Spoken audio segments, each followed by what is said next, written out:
The wound is not what destroys the relationship. Refusing to work on the wound is. Everyone brings something into love. Fear, avoidance, anxiety, defensiveness, old betrayal, childhood pain, pride, shame, insecurity. The question is not, do they have wounds? The question is, do they make those wounds your punishment? A wound explains a pattern. It does not excuse the damage. Great relationships are not built by two perfect people. They are built by two accountable people. A safe partner is not someone who never gets triggered. A safe partner is not someone with no fear, no trauma, no insecurity, no past, no weakness. A safe partner is someone who can say, I see what I did. I understand why that hurt you. I am willing to work on this. I will not keep making you pay for something I refuse to face. The safest person is not the one with no wounds. It is the one who refuses to make you bleed from them. Stop asking only if they love you. Ask if they are willing to work on what keeps hurting you. Because someone can love you and still avoid the hard conversation. Someone can miss you and still refuse repair. Someone can cry and still repeat the same damage. Someone can pray and still hide from accountability. Someone can say the right words and still change nothing. Love without growth becomes repetition. Love with accountability becomes safety. The red flag is not that they were hurt. The red flag is when they use being hurt as permission to hurt you. Trauma deserves compassion. Fear deserves patience. Pain deserves tenderness. But none of those erase responsibility. When someone says, "This is just how I am," while refusing to change, they are not being honest. They are asking you to adapt to their refusal. When someone says, "I need peace," while leaving you in confusion, they are not always seeking healing. Sometimes they are hiding from repair. When someone says, "God knows my heart," while refusing to face the person they harmed, that is not faith. That is avoidance wearing spiritual clothing. When the wound becomes an excuse, love becomes a hostage situation. Some people use pain as a mirror. Others use pain as a weapon. The person who uses pain as a mirror asks, "What did this teach me? What pattern am I repeating?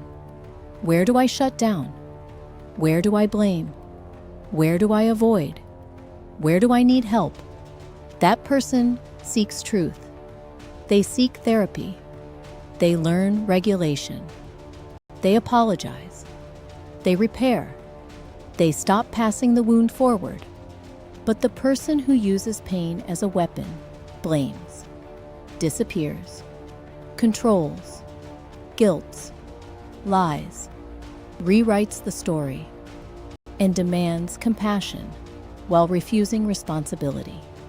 Pain does not automatically make someone deep. Sometimes it only makes them dangerous without accountability. A safe partner is not perfect. A safe partner repairs. Safe repair sounds like, "I shut down. I blamed you. I avoided the truth. I made you feel alone. That was not fair. Here is what I am doing differently." Unsafe behavior sounds like, "You are too sensitive.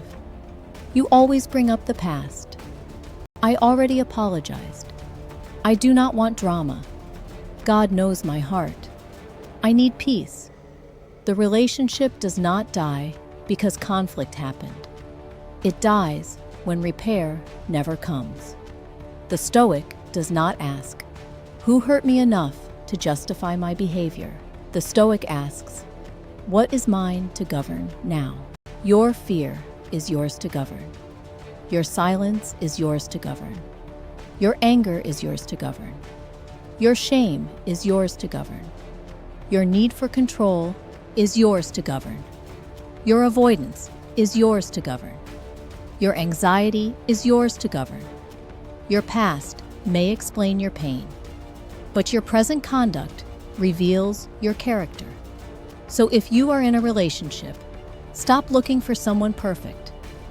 Look for someone honest, someone humble, someone willing, someone who can repair, someone who does not make you carry the cost of their unhealed survival system. And if you are the one with the pattern, this is not condemnation. This is an invitation.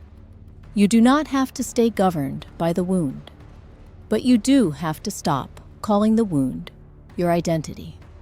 The question is not whether you have patterns. The question is whether you are willing to stop letting those patterns govern your life. Great relationships are not built by people who never hurt each other. They are built by people who refuse to keep hurting each other without repair. That is a leak.